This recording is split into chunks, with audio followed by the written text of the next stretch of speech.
Welcome to the Bar Exam Toolbox podcast. Today, we're excited to have therapist Angela Corbett here with us to talk about handling anxiety when studying for the bar exam and on test day. Your Bar Exam Toolbox host today is Alison Monahan, and typically I'm with Lee Burgess. We're here to demystify the bar exam experience so you can study effectively, stay sane, and hopefully pass and move on with your life. Together, we're the co-creators of the Law School Toolbox, the Bar Exam Toolbox, and the career-related website Career Dicta. I also run the Girls Guide to Law School. If you enjoy the show, please leave a review on your favorite listening app and check out our sister podcast, the Law School Toolbox Podcast. If you have any questions, don't hesitate to reach out to us. You can always reach us via the contact form on barexamtoolbox.com, and we would love to hear from you. With that, let's get started.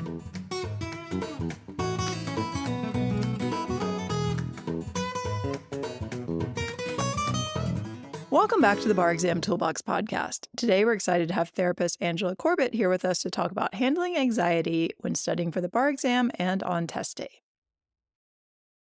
Welcome, Angela. Thank you. I appreciate it. I'm happy to be here. Oh, I'm so excited to have you. Well, to start us off, can you just give our listeners a little bit of information about your background and your work, just for some context?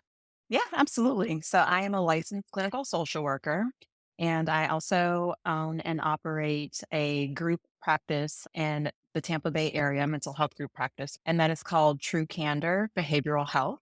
I've been working in this field of mental health since 2011, which kind of blows my mind because I don't feel like I'm that old, but I've been You're at not. this for a while. And if people want to learn more about you and reach out, how can they do that? Yeah, they can go to my website at www.truecandor.com and fill out a contact form, and then I will get back to them. Awesome. Well, let's start out with some basics here. What is anxiety and how can it manifest in a high stress environment like studying for or taking the bar exam? Yeah, absolutely. So, anxiety is a natural response to a perceived threat. And I say perceived threat because it doesn't always have to be something that's happening physically in front of us. Sometimes it can be mentally, something that we feel like is going to be detrimental to us. And in general, it's a feeling of dread, fear, or uneasiness, and it manifests both physically and mentally. A lot of people really struggle with the physical symptoms like racing heartbeats, shaky hands, feelings of shortness of breath, a sense of impending doom, and the pit of their stomach, to name a few. To be honest, that describes kind of everybody who's ever studied for the bar exam, I think. Yeah, probably. I wouldn't be surprised at all. I would not be surprised. I think that's one of the tricky things here is this is a really high stakes exam. It is really stressful. And then I think it's stressful for everyone, but then you have certain people for whom it's even more stressful. Is that right? Right. Yeah. So I think for a lot of people going in to take this exam, there's a lot of pressure to pass it, correct? Like For sure. not only from them, but sometimes there's pressure from people's parents and families, like knowing that this is a really big deal, not only for my future, but for the future of my family or my kids or whatever. So taking all of that into this really important exam, particularly one that you have been studying for months and months, sometimes years, that's going to create anxiety for anybody. All right. Well, first, let's talk about handling anxiety during the actual preparation. So, for most people, they're studying probably around 2 months. If they've just gotten out of school, they graduate in May, the exam is in July, for example. They're studying full time for those 2 months. Other people might be working and studying. They might be studying for a longer period of time, less intensively. But if somebody knows that they're prone to anxiety, either they're diagnosed or they just know this, what do you think they need to be thinking about during bar prep? Yeah, that is a great question. I would say the most important bar prep coping skills at this point are going to be giving yourself plenty of time, pacing, and lots of balance in your life. I've had law students, I've had medical students in my practice before. And my concern is always when they come in and that's all they're doing is studying from sun up to sundown with no breaks, no fun, no living life in between. And that can really add to the snowball of anxiety and pressure and just feeling like this is like the end of the world if I don't pass. So they just really lose perspective. So I think it's super important. So pace yourself, still show up in your life, go have fun, go to the beach on the weekends, go to the movies, get good rest, those types of things. If you know that you're somebody who's already prone to anxiety, then you're going to have to work extra hard at balancing your studying and your real life so that you don't end up completely dysregulated and overwhelmed when the day of the exam actually shows up.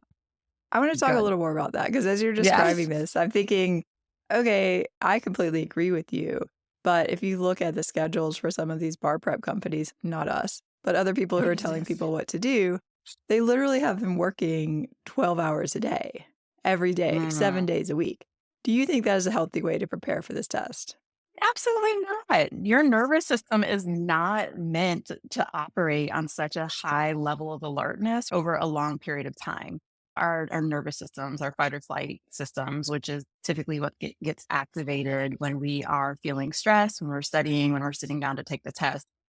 The point of our nervous system is a protective mechanism to keep us safe during short intervals. Our ancestors are being stalked by a saber-toothed tiger, right? And we need to be able to get up and get out of there very quickly. And so all of these functions happen within our body. Once we get activated, our heart rate accelerates, adrenaline's pumping, our digestive system shuts down. Everything is focused on getting us to safety.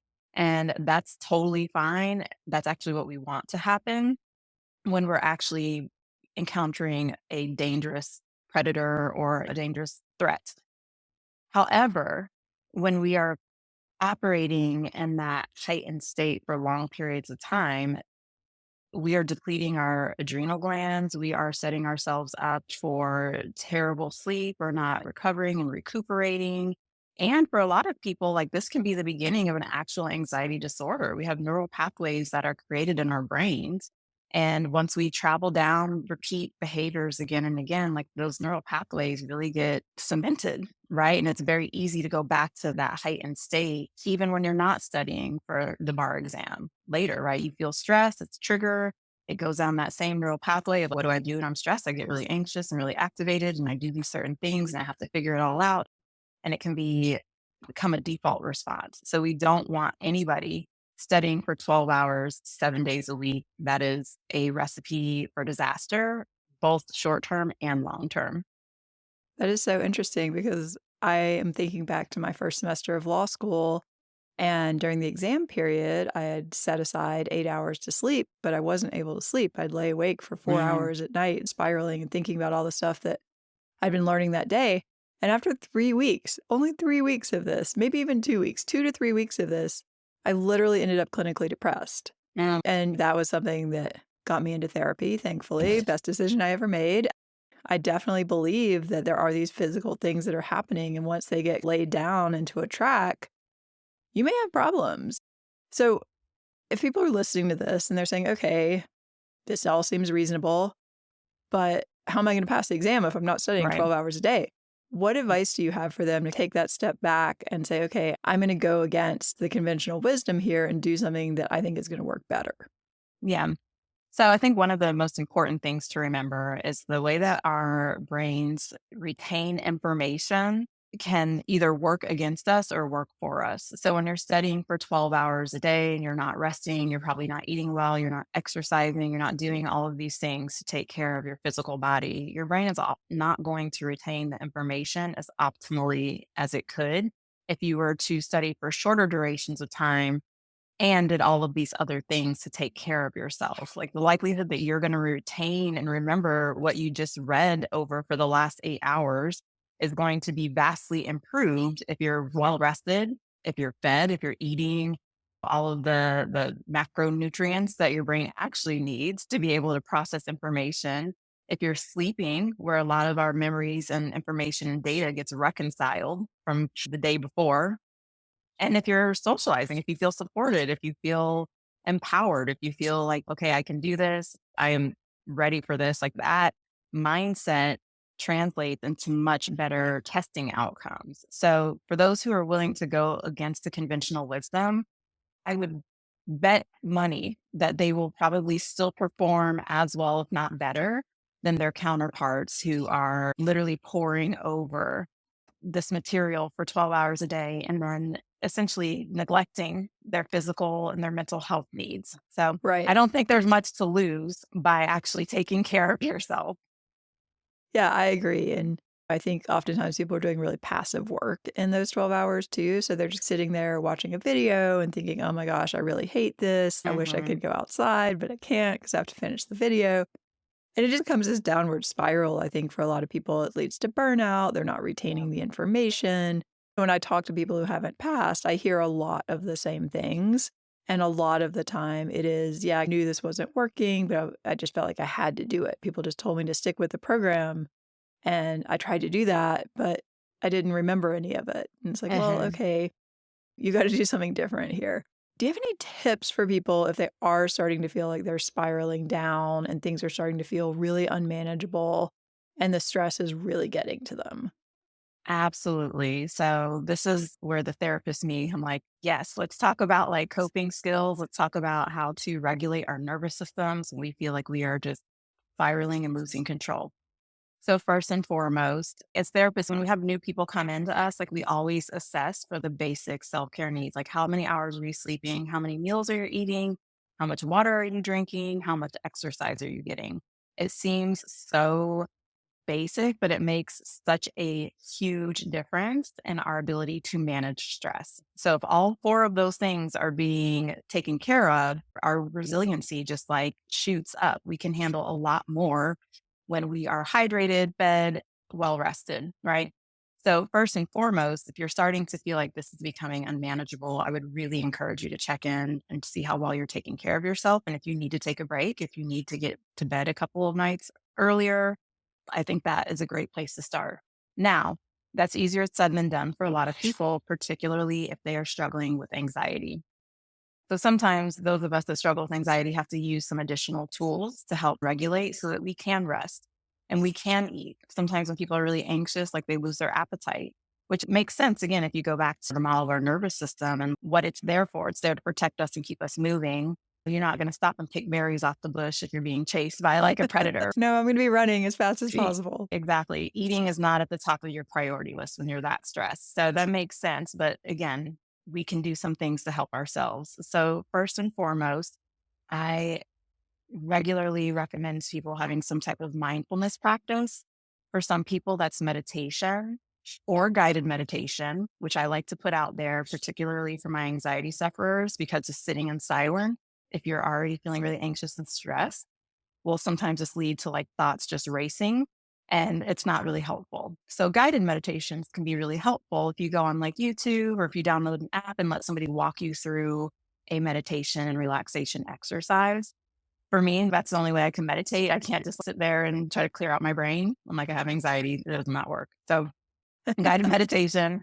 Yoga can also be really helpful because it's a meditative practice, plus you're incorporating body movements. And a lot of what you're doing while you're doing yoga is elongating the muscles. So you're stretching, you're releasing tension.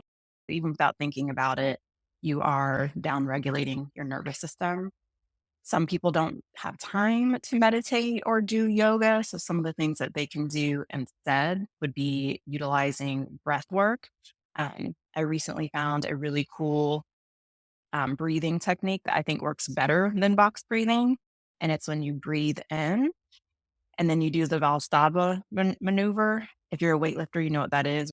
You basically breathe into your diaphragm and then you hold it like you're getting ready to sneeze.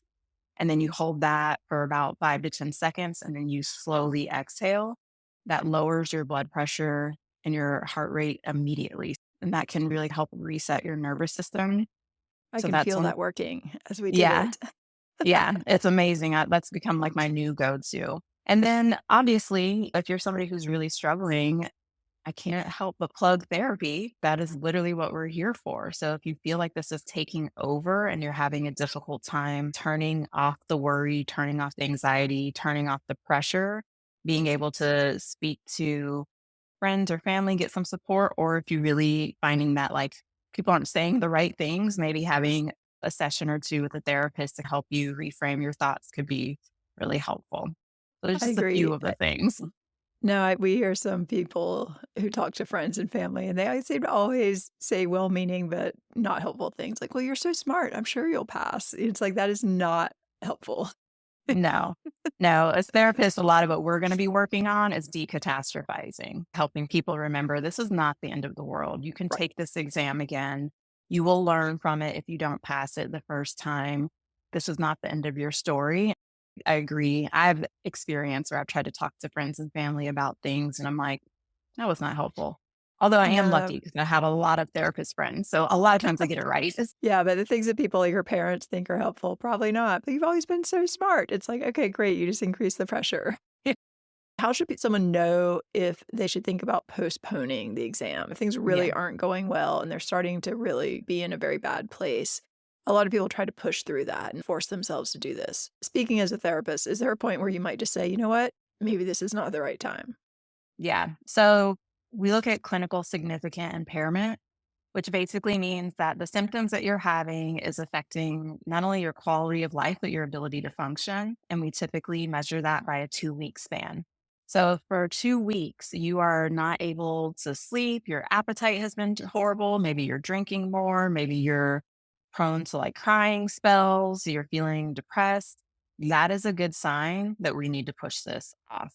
It's going to be normal to have bad days, but if you're having a string of bad days for multiple weeks, that lets us know that this is clinically significant and something has to change.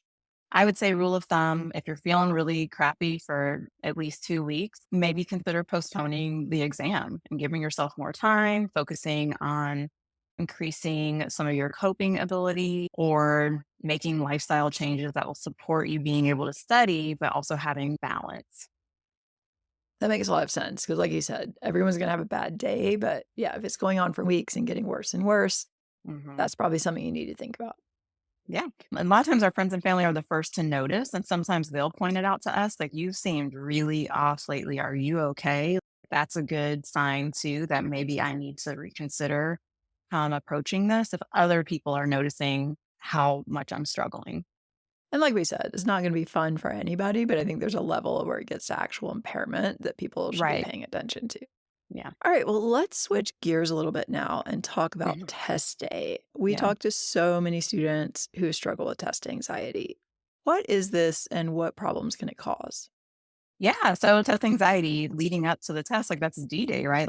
Everything that I have poured into this is like writing on my performance today, right now. And that is an immense amount of pressure and stress. And so I think one of the things that we have to remember going into testing day is that you are going to feel stressed out. If the expectation is I'm going to develop some type of like superhuman skills where I don't feel anxious while taking this test, your expectation is probably not going to be met. You've poured a lot of time, energy, schooling, money into this. So it is very important. And so we're going to accept that this is a big deal, right? Knowing that we're going to do some of the things that we need to do to take care of ourselves that day. So again, we're going to go back to hydrating. We're going to go back to making sure we've had a really good meal. Maybe we avoid caffeine or stimulants that day if it's something that exacerbates our anxiety. I know some people do need to take medication to help them focus throughout the test, but we probably don't want to layer taking a prescription stimulant with caffeine that day. We're going to feel really anxious and jittery. We want to make decisions that are going to support our physical well being as we go into testing. And then we also want to really work on our mindset. Again, this is an important test, and we don't want to minimize how much energy has been put into it, but it's also not the end of the world if you don't pass it. Is it disappointing? Yes. Is it gut wrenching for some? Absolutely. Is it life altering? No.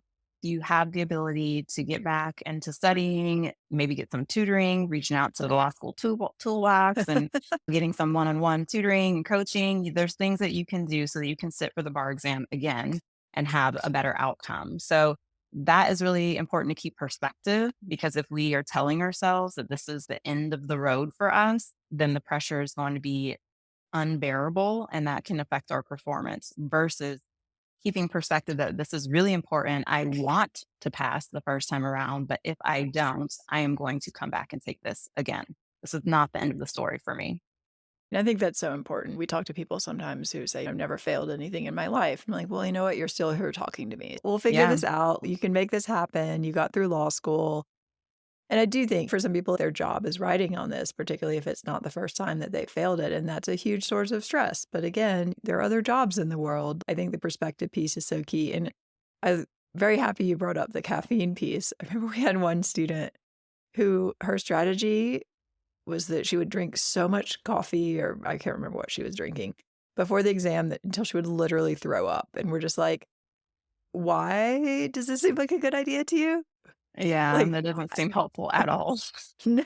And she's like, that's just how I cope. And we're like, I feel like there may be better coping mechanisms out there Right. than Yeah. drinking so much Red Bull before the test that you literally vomit.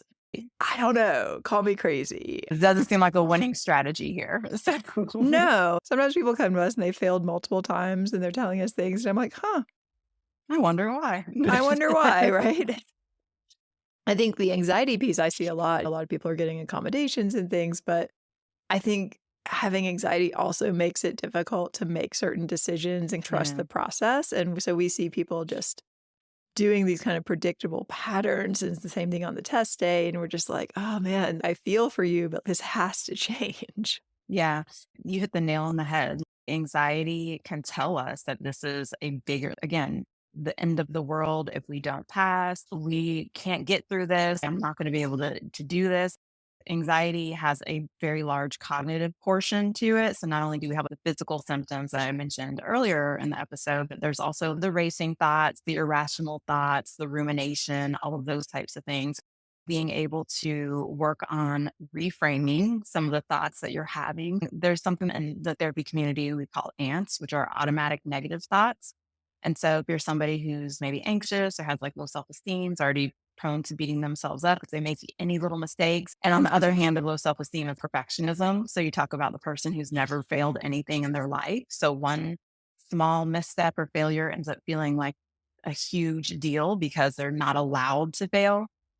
Oftentimes these automatic negative thoughts just creep in. I'm not good enough. I'm never going to be able to do this. I'm going to be a horrible lawyer. I can't even pass the exam. I have no business doing this. We really want to try to identify and neutralize those thoughts. And I say neutralize because we're not going into that toxic positivity. We're like, I am a winner. Sometimes the distance between this really negative thought about yourself and this positive thought is just too great to be able to canvas. So we want to bring it back to more realistic expectation, which is a neutral thought. A neutral thought might be, I'm doing the best that I can. I'm going to work as hard as I possibly can. And if I don't pass, I'm just going to keep trying. You're not making a judgment about your worth or your ability. You're focusing on what you can control in that moment. And that's what we often talk to students about. You control the input, you don't control the output. So Mm. all you can do is show up on test day knowing, okay, I've done my best, I've given it my best shot, but you don't control whether you pass or not. That's out of your hands. All right, well, any tips for actually managing stress or anxiety in the test room? I know we talk to people who like, my mind just goes blank and things like that. Yeah. So one of the things that I would suggest first and foremost would be, again, to come up with some type of breath work that works well for you. For some people, it's box breathing, where you're breathing in through 4, holding it, and then breathing out through 4. That can be really helpful in managing the adrenaline that's pumping through your system, or using the Valsalva method, where you're breathing in, then you're holding it. For other people, it could be just taking a moment to ground themselves and be in the here and now. So that can be sitting up straight, putting your feet on the floor and just recognizing I am here. I'm in this testing room. My back is against the chair. My feet are on the ground. And I'm here in this present moment. I don't have to worry about the outcome. I don't have to worry about the people that I'm disappointing or myself if I don't pass. I'm just here to take this test. Just try to keep it very compartmentalized in that moment. And then one of the other things I was going to suggest, and I'm not quite sure if they are allowed to bring this into the exam room with them. It might be one of those accommodation things. But there is some evidence that putting ice on our pulse points or on our chest can really help slow our heart rate. So, you know, those little ice packs that you can activate and then it gets cold really fast. They'll give them to you at the doctor's office, or if you're a kid with a bruised knee, they'll crack them open. That might be a good tool to have, to just put on your pulse points, put on the back of your neck, put on your chest. The chest and the back of the neck communicates directly with the vagus nerve. That's like that nerve that runs from our cranium all the way down that kind of helps regulate our sympathetic and parasympathetic nervous system. So putting ice in some of those spots can really just help communicate safety to the body, communicate, okay, we need to calm down and get into our parasympathetic state. So that is a practical tool if it's allowed. I'm not sure. It depends on the state. They're probably not gonna let you bring an ice pack, but they might let you bring some cold water. My hands Mm, are always cold, so as you're talking, I'm imagining doing this with my cold hands. yeah. Yeah, no, that's actually a good point. You're right. Like having a cold water bottle, especially nowadays, we all have Stanley cups. They're made out of metal. So that could be a good workaround for that. So, Yeah, it depends on the state what they let you bring, but some of them do let you bring some things. Well, you mentioned accommodations. I know this might be a little outside the scope because this is typically something someone would be talking to a psychologist, I think, or psychiatrist. I can never remember the mhm. difference. But have you seen any specific types of accommodations that might be effective for a test taker with anxiety?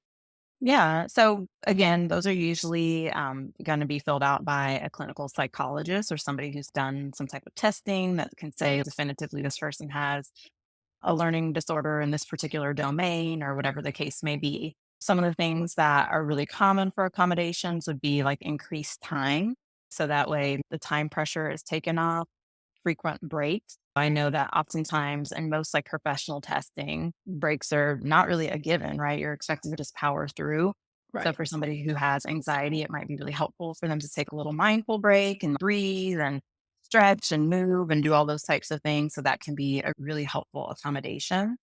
And then I know that a lot of times with, again, professional testing, just in general, not necessarily the bar exam, there's a certain cutoff point that if you don't cancel or reschedule your test, you forfeit the money for it. But being able to use your accommodation or use your evaluation to ask for an extension to be able to roll that fee over to the next test if you really do feel like you're not going to be able to get through it can be helpful in knowing I'm not just going to waste my money. I can take the test again at a later date. Yeah, I recently heard of someone asking for a white noise machine, which I thought was an interesting option that I'd not thought about before. I've seen private rooms, there are all these things. We did a recent podcast with someone who is autistic and he is a head of a disabled lawyers association. And he was saying basically, you just need to think about what might help you. He's like, I didn't ever think about the white noise machine, but then they gave it to me once and I realized, oh, this is actually super helpful for me. Yeah, that's Um, actually amazing. Like, yeah. I was like, "Oh, yeah. that seems so obvious and not a big deal." But I can definitely see that being helpful. All right. Well, Angela, we are about out of time. Any final thoughts you'd like to share here? Yeah, no, I love that you're doing this podcast, particularly around anxiety and mental health in general. I think that is unfortunately some of the lesser talked about concerns just in our society in general, but especially in high performing occupations like lawyers and doctors. Everyone wants to seem like at the top of their game and nobody wants to have to admit that they are struggling or feeling anxious. I just really appreciate you shining a light on something that is very normal to experience. Oh, well, I appreciate that. And it's funny because as you're describing all the dysfunctional ways we can be in the world, I thought, wow, she's really talking about basically every lawyer. We're perfectionists, we're overachievers, we push ourselves too hard, we don't take care of our physical health. That's just a normal lawyer. And at Right. some point, you realize it doesn't have to be, actually. No, it does not have to be. So, All right. Well, remind us again how people can find out more about you and reach out. yeah, so you can visit my website at www.truecandor.com. We'd love to hear Awesome. from Well, you.